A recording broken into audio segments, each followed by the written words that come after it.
Si quelqu'un a envie de parler. Bonjour, ça marche? Oui. J'ai un mauvais retour de son, j'ai des appareils auditifs, donc voilà, je vous le dis, je vais peut-être vous faire répéter pour le coup. Donc moi je suis Nathalie Imbert, je suis psychologue de prévention à la MDS de Provins. Je me suis proposé de tenir compagnie à Patricia sur la scène. J'avais vu le film hier, hein, c'est pour ça que je n'ai pas assisté là. Voilà, vous l'avez vu, hein, on est sur deux situations qui sont singulière pour le coup, donc peut-être pas représentative de ce que les personnes qui seraient aidantes dans cette salle vivent au quotidien. Ce que j'ai trouvé intéressant, c'est que ce film balaye beaucoup de choses finalement, dit beaucoup de choses quand même si en effet, c'est pas forcément le quotidien des personnes qui sont dans cette salle. On a témoigné une dame là qui est sortie, qui devait repartir, qui me disait ça ne représente pas du tout ce que je vis. Mon conjoint est à un stade assez avancé d'Alzheimer, donc elle s'y retrouvait pas. En fait, hein, voilà, je pense que ça a le mérite pour le coup quand même de dire beaucoup de choses en 1h30. Et donc maintenant, j'ai envie de vous dire peut-être vos retours, vos ressentis, des choses que vous auriez envie de rajouter peut-être, ou qui vous ont semblé pas adéquates, j'en sais rien. Et puis si vous n'avez rien de particulier à dire, le massage vous attend, ou un aidé, pourquoi pas, je ne sais pas. Un aidant pour le Parkinson. Donc je me suis retrouvée dans le film. Mais au démarrage, ce qui nous manque, c'est un psychologue avant de prendre des aides. D'accord. Parce que c'est dur de prendre une aide. Plus proche de vous les autres, là, pour le coup, moi je vous entends très bien. Non, donc c'est... il nous faut un psychologue, quoi.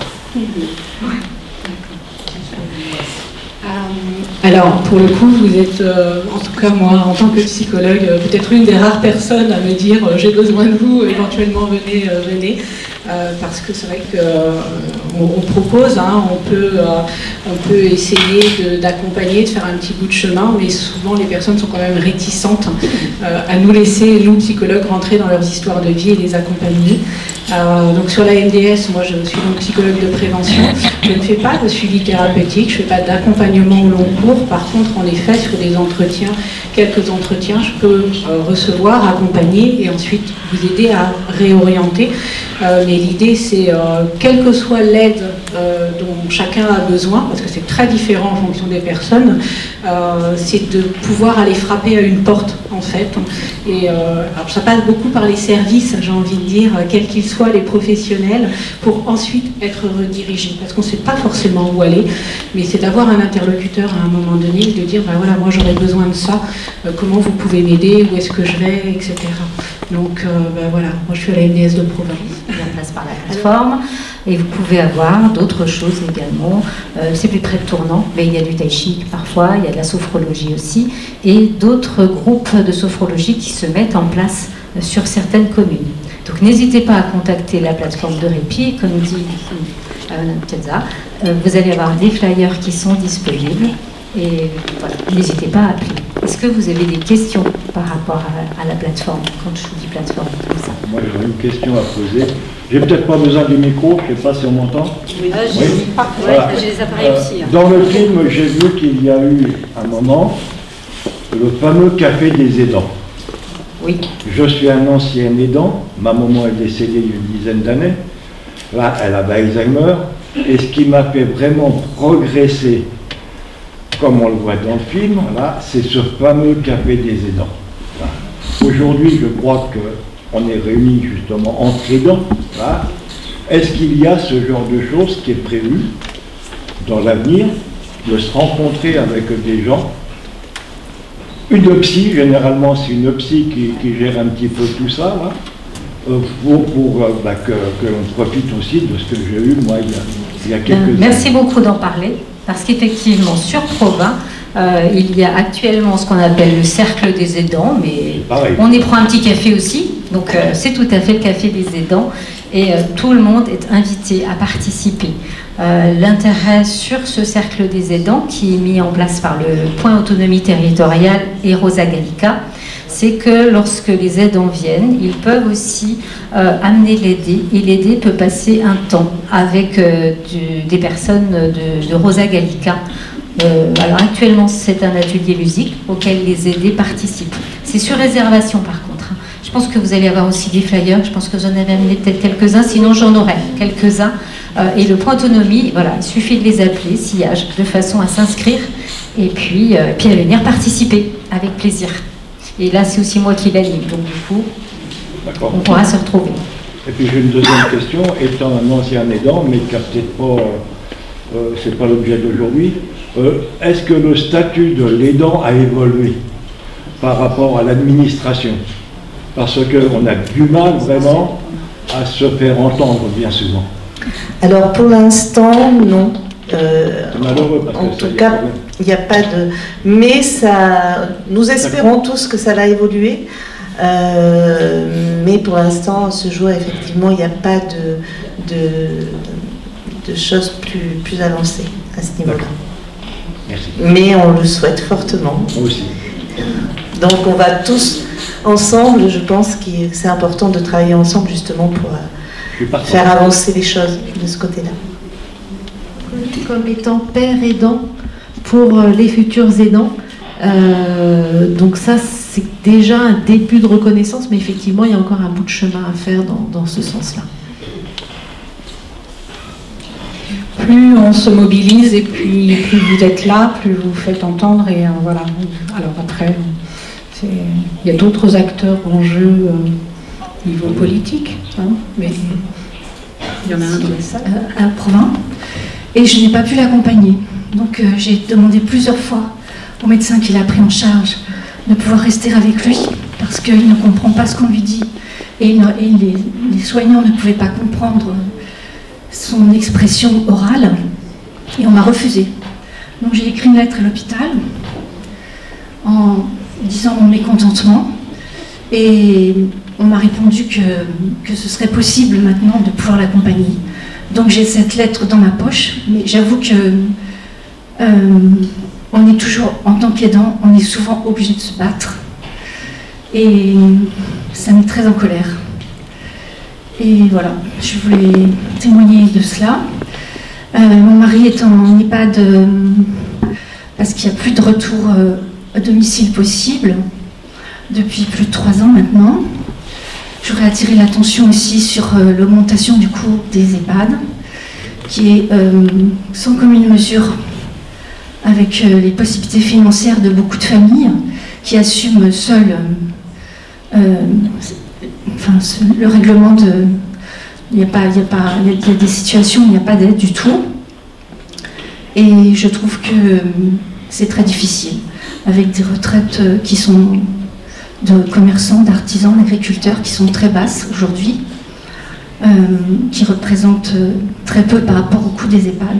Et je trouve que aussi ça donne beaucoup de colère. Voilà.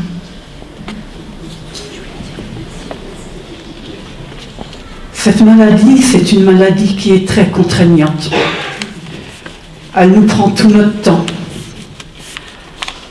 Quand on arrive quelque part, qu'on ne sait pas où on est, on ne sait plus où on va, on ne sait pas trop ce qui nous entoure, et qu'est-ce qu'on fait là? Par moments, on se dit qu'on ferait bien de s'en aller. Ça ficherait la paix à tout le monde, y compris à soi-même. Parce que on n'arrive plus à faire les choses correctement, complètement, et au moment où elles doivent être faites. Et pour ceux qui vivent avec nous, c'est parfois aussi très difficile. Parce qu'on leur prend toute leur énergie. Et on n'arrive pas forcément à dépasser tout ça. On a tendance à essayer de faire comme si c'était pas grave. Ça va passer. Et ça passe pas. Alors, on essaye de faire comme on peut, du mieux qu'on peut. Et puis quand on a fini, on se dit que c'est pas ça, qu'on a tout loupé, que c'était pas ce qu'on voulait faire.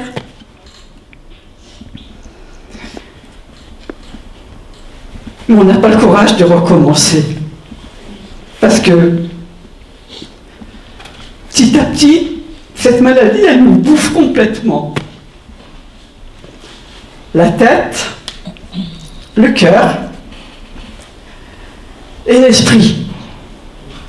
Donc, on doit bien se rendre compte qu'au bout du compte, il ne reste pas grand-chose. Et pourtant, il faut essayer de vivre avec, comme on peut. Et des fois, on peut très peu. Et il faut bien reconnaître que pour notre entourage, c'est pas tous les jours la joie non plus. Parce que il y a un tas de choses qu'ils aiment faire et qu'ils n'osent plus faire parce qu'ils ne veulent plus nous laisser tout seuls. Et que s'ils vont quelque part, ils vont se demander à tout bout de champ qu'est-ce qu'on est en train de faire, où est-ce qu'on est parti. Et puis, dans leur tête, finalement, ça va pas mieux que dans la nôtre. Cette maladie, c'est une vraie cochonnerie. Petit à petit, ça vous mange et ça vous détruit. Et il n'y a rien à y faire parce que personne ne sait ce qu'il peut y faire et comment ça va évoluer. À chaque personne que j'ai rencontrée qui avait cette maladie, les symptômes étaient différents. Mais les résultats sont les mêmes. On se perd. Et on perd tous ceux qu'on aime parce que, au bout d'un moment, ils n'en peuvent plus. Mais, avec toute la meilleure volonté du monde, on n'arrivera jamais à redevenir ce qu'on était. Alors on se contente de ce qu'on devient. Parce qu'on ne peut pas faire autrement. Tout ce que vous venez de dire... Pardon ? Tout ce que vous venez de dire... J'ai pas entendu. Je dis tout ce que vous venez de dire parle de vous et de la personne que vous êtes.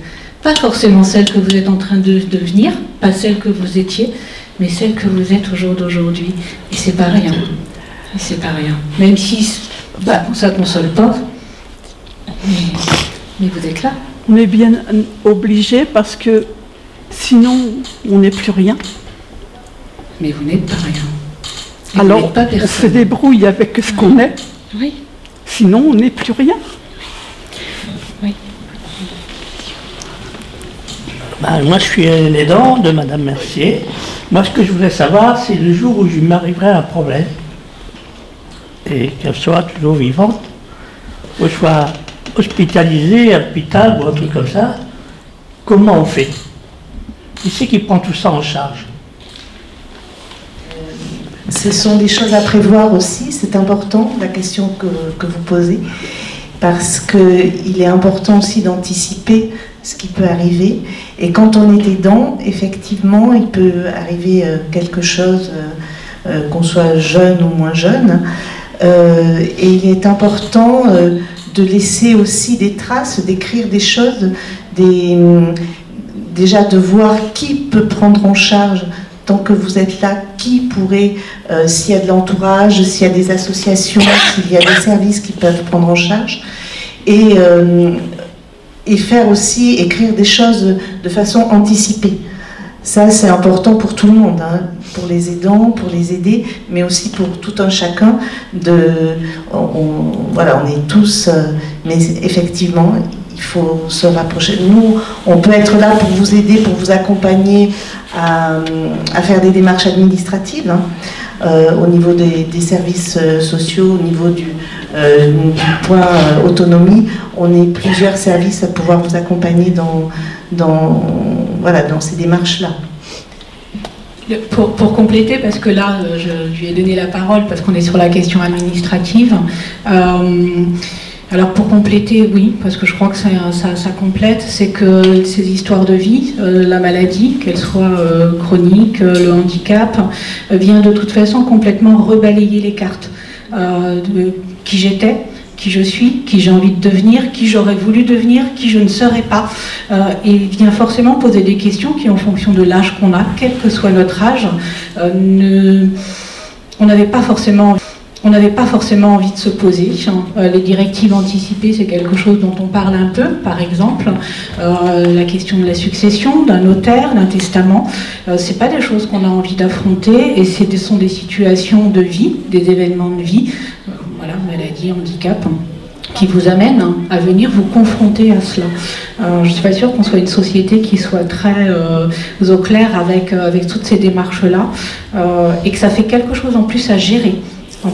Au-delà du quotidien, de dire oui, alors qu'est-ce qui va se passer si à un moment donné, et comment je fais, et qui va s'en occuper, la peur, l'angoisse, l'inquiétude, la culpabilité de ne plus être là, et que tout ça, forcément, ça fait un beau bouillon émotionnel, et il faut en effet pouvoir se faire accompagner d'un point de vue des démarches administratives qui peuvent être faites, mais aussi, pourquoi pas, d'un professionnel. Alors, psychologue, parce que je suis psychologue, mais ça peut être aussi toute autre forme d'accompagnement.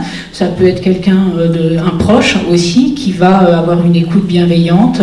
Ça peut être une association, un collectif, par un groupe de parole, mais c'est de ne pas rester... alors c'est facile à dire, mais d'essayer autant que faire se peut de ne pas rester seul avec ses questions et ses doutes et ses peurs, d'essayer de partager, en fait. Ce que j'ai trouvé très intéressant dans ce film, au-delà de tout ce qu'ils ont traversé en 1h30, c'était très dense, ce que je retiens beaucoup, c'est la question du partage. Du partage et du lien à l'autre, et comment on continue quand même à être en lien avec l'autre, que ce soit l'aidant avec son aidé, l'aider avec son aidant, et la question du lien social. Et c'est là où on a encore beaucoup de progrès à faire. Il y a beaucoup d'associations au niveau des collectifs, il y a Je t'aide, il y a la boussole des aidants, c'est en train de bouger. Et ça doit être des lieux de ressources, tant pour des choses très... malheureusement pratico-pratique, il se passe quoi si je suis hospitalisée, mais c'est aussi comment je le vis, quoi. Et émotionnellement, affectivement, parce que ce sont des sujets qui sont très douloureux à aborder. Et ça, personne ne va le nier. Donc, au point de vue de l'administration, y a-t-il pas la possibilité de faire un mandat de protection future? Oui, tout à fait, voilà, bien sûr. Ce qui pourrait peut-être répondre à monsieur, là, qui se pose plein de questions, si jamais, demain, il n'est plus là. Oui, et c'est d'où l'intérêt de pouvoir aller rencontrer des professionnels qui vont pouvoir amener, en fait, tous les éléments de réponse possibles. Voilà, dans votre situation, qu'est-ce qui pourrait être envisagé, envisageable. On vous donne des éléments à penser, et puis après, en fonction de qui vous êtes, de votre parcours de vie, de votre entourage, de ce qui vous correspond ou pas, vous allez avoir un choix qui sera peut-être pas forcément la panacée, je vais dire ça comme ça, mais au moins de pouvoir mettre en place ce qui va vous correspondre le plus, le mieux. Et ça veut dire en effet de l'anticiper, et ça veut dire d'accueillir aussi les émotions que ça suscite, parce que aborder la question de sa propre fin, c'est pas simple. Moi, ce que je voulais dire, c'était pas mourir, je veux dire, si oui, vous mais partez, juste, mais ça un mois, moi, je vais dans les extrêmes. Moi, non, mais je veux dire, si vous partez un mois à l'hôpital... L'accident de vie, bien sûr, juste l'accident de vie, vous cassez une jambe, bien sûr. Enfin, vous avez besoin de rééduc. Ou restez à l'hôpital pendant un mois, comment se passerait...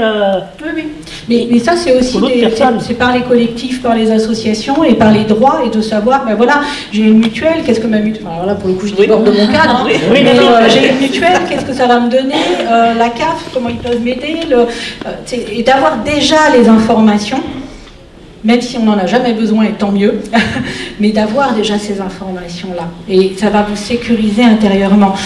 C'est dans le film, je crois, où il dit, pour que l'aider... Non, c'est quoi? J'avais noté tout à l'heure, je te l'ai dit. L'aidant doit pouvoir prendre en charge ses propres peurs avant de se mettre à l'écoute de l'aider.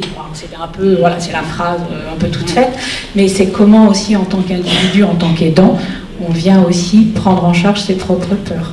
C'est une belle phrase, c'est beau à dire, c'est facile, mais voilà. Ouais, mais je veux dire, bon, ma femme, elle me met. Ça, je crois que tout le monde avait compris ça. Elle oublie plein de choses. Si moi je me retrouve dans le coma, on sait jamais comment elle réagirait.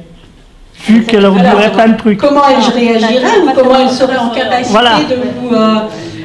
Alors ça, malheureusement, je pense que personne n'a la réponse. Voilà. C'est après qu'est-ce qui se passe autour de chacun dans notre vie et comment on se sécurise par rapport aux accidents qui peuvent nous arriver, aux accidents de la vie qui peuvent nous arriver. La question pourrait... Alors voilà, là il y a une situation particulière, mais une personne qui vit seule, on voit Annie dans le film, heureusement que le voisin ramène la poubelle. Oui. D'accord. Donc qu'est-ce qu'on met en place pour dire, tiens, là ça fait 24 heures que j'ai pas de nouvelles et d'avoir éventuellement quelqu'un qui appelle. Voilà, ça pour le coup, il n'y a pas une réponse toute faite. Parce que tout le monde n'a pas la chance d'avoir un voisin qui rapporte la poubelle. Oui, non, ça. Il y a des gens qui sont très isolés. Et donc effectivement... Et vous perdez beaucoup d'amis. Et c'est une certitude. C'est une certitude. Oui, voilà. Je donne la parole à vous. Donc moi je suis professionnelle normalement, donc là, actuellement non. Donc je suis la fille de Madame Mercier et Monsieur Mercier, et j'ai plusieurs petites questions en fait. La première, c'est en effet, il est hospitalisé. Moi normalement je ne suis pas dans le coin, je suis des Deux-Sèvres. J'ai une autre de mes sœurs qui est en Alzheimer précoce, donc qui ne pourra absolument pas se débrouiller. Et une autre qui n'a pas le permis, qui habite au fin fond de la Cambrousse, au Plessis, je ne sais quoi là-bas, donc qui ne pourra pas non plus se déplacer. Il arrive un truc à mon père, du jour au lendemain, il n'y a rien. Alors, oui, elle a une aide une fois tous les 15 jours, sauf que comme mon père gagne un petit peu trop, il est au-dessus du plafond, donc il n'a pas d'aide. Donc il n'y a personne d'autre qui vient. Ils ont quasiment plus de voisins, celle qui venait de temps en temps ne peut plus se déplacer, donc elle ne sort plus, donc ils ne voient pratiquement plus personne. Donc, dans ce cas-là, comment ça se passe? Parce que, oui, il faut trouver de l'aide, il faut trouver des solutions. Sauf que, là, dans ce cas-là, il n'y a pas de solution, quoi. Après, il existe des accueils temporaires dans certains établissements. Ouais, alors, voilà. Après, c'est possible de prévoir. Alors, c'est déjà tout un calvaire pour la faire sortir de la maison. Croyez-moi, franchement, on se bat tous les jours pour la faire sortir de la maison pour quoi que ce soit. Elle avait une téléalarme. On a dû enlever parce qu'elle perd tout. Son téléphone, elle le perd 10 fois par jour.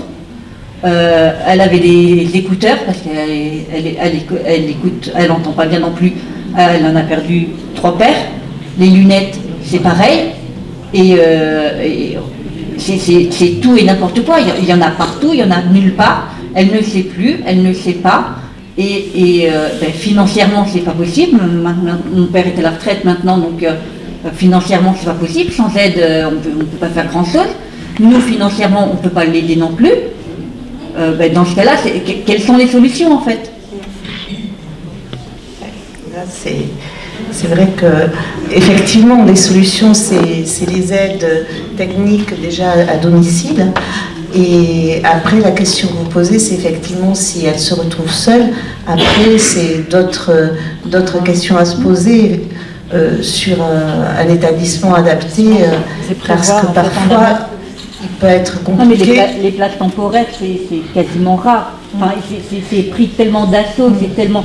Enfin, je connais, j'ai travaillé dans une maison de retraite et en secteur fermé Alzheimer, pour avoir une place temporaire, mais c'est un calvaire indéfinissable. Donc on ne peut pas prévoir du jour au lendemain de faire placer quelqu'un parce que son aidant est... du jour au lendemain, ça, oui, non mais voilà. Donc du jour au lendemain, il arrive quelque chose à mon père, ma mère se retrouve toute seule, et comme en plus elle oublie tout, elle est capable d'oublier d'appeler des secours ou quoi que ce soit parce que mon père est tombé ou parce qu'il est dehors et qu'il s'est fait assommer ou quoi. Okay. Ce qui est important, c'est qu'effectivement, si elle est toute seule, vous savez, il existe des cartes, il est important qu'elle ait sur elle, alors je ne sais pas de quelle façon, mais un moyen, oui, on avait un téléphone ou quelque chose pour que si quelqu'un la trouve toute seule, qu'on sache qui interpellée. Oui, le problème c'est qu'elle perd tout. Elle a un téléphone, on lui a fait un cordon exprès pour qu'elle le garde tout le temps sur elle. Elle n'en veut pas parce que ça l'agace et que ça la gêne. On lui a pris une télé-alarme en montre, parce qu'on s'est dit les montres, ben voilà, c'est pratique. Non, parce que ça l'agace, elle n'en veut pas, elle le pose à un endroit, la perd à un autre. Oui, c'est ça. Après, effectivement, il faut quelqu'un à domicile ou un établissement adapté. On a une maison, c'est compliqué d'en arriver là, mais je sais qu'à long terme, je vais être obligé de prendre une décision de vendre cette maison, parce que les coûts, je ne parle pas des gens parce que j'ai un profond respect pour toutes les personnes, les associations et compagnie. Mais ce coût financier, c'est pharaonique. Je vais dire une bêtise, mais moi, l'étant ministre, je ne vois pas comment des gens, même en touchant 2000 € de retraite, ce qui n'est pas le cas, peuvent faire. Et encore, moi, je me considère privilégié. Je ne me plains pas, mais j'ai fait, il n'y a pas longtemps, j'ai rencontré Madame Derrick. Parce que déjà, il y a la démarche qui est compliquée à faire. Moi, je viens d'un milieu où c'est assez particulier. Je demande de l'aide à personne et on se débrouille parce que, aussi, la dame disait qu'on voit les amis, on voit les gens qui s'éloignent. On voit nos petits-enfants, on voit les enfants qui s'éloignent. On s'éloigne, on se retrouve tout seul. Et oui, on est souvent amené à venir frapper à vos portes. Moi, j'ai fait des demandes il n'y a pas longtemps, quand j'ai vu le prix. Alors, même s'il y a une participation, il y a eu 50% aux impôts, mais donc, je suis obligé, je sais que je vais être obligé de faire parce que je n'ai pas le choix, de réduire au minimum pour pouvoir m'occuper de ma femme. Et ça fait déjà depuis 2018. Moi, j'ai arrêté mon activité, j'ai arrêté ma société pour gérer ma femme. Alors on me dit, monsieur, si vous voulez prendre soin de votre femme, il faut prendre soin de vous. Mais les deux ont fait. C'est pas évident de les concilier. Vraiment, c'est pas évident. Alors, très honnêtement, le prendre soin de soi, c'est une phrase que moi j'utilisais aussi. Maintenant, je ne sais pas trop ce qu'on y met dedans. Donc, je dis plutôt faire attention à soi. Oui, c'est ça. Voilà. Prendre le temps de réfléchir à où on en est, qu'est-ce qu'on ressent, qu'est-ce qu'on vit. Voilà. Après, sur tout ce qui est la question, pour le coup, financière des établissements, je serais bien incapable, moi, de vous en dire quoi que ce soit. J'aimerais bien vivre dans un monde idéal. Mais oui, mais c'est là, excusez-moi, mais c'est là où il y a le problème. Parce que moi, j'ai vu qu'il y a quelques temps, j'ai demandé si on pouvait être aidant. Et puis, au lieu d'avoir des institutions qui coûtent quand même des sous, parce que on nous dit non en tant que compagnon, enfin, c'est assez. Une journée de votre travail, imaginons qu'une journée de votre travail va coûter 100 €, on va faire appel à une association ou alors à des hôpitaux où ça va coûter 500 ou 600 €. Et heureusement que vous êtes là, parmi qu'il y a des associations, parce que sinon, merci. Pour les aidants, je pense que c'est utile. J'ai entendu une émission hier, une dame qui avait travaillé 57 ans, pas de retraite, de rien. Alors, l'évolution du statut des aidants. C'est ça. C'est des choses qui sont en question, effectivement. Ça fait 10 ans qu'on en parle. Oui, c'est vrai. Mais ça n'existe toujours pas pour l'instant, mais c'est une vraie question parce qu'effectivement, il y a des personnes qui doivent arrêter leur activité ou qui n'ont pas d'autre choix parfois que d'être présent pour être aidant. Donc, et le conjoint aide, mais lui, il n'est pas payé. Voilà. Et des fois, il est obligé d'arrêter son travail, comme a dit monsieur. Quand vous êtes le conjoint, vous ne pouvez pas être considéré comme étant salarié. Ça, c'est le comble. C'est quand même c'est un comble. Parce qu'on fait des intervenants qui coûtent. Enfin, ça serait de l'ordre de se retourner vers les pouvoirs publics. C'est ça. Hein on va donner la parole à monsieur Lavenka.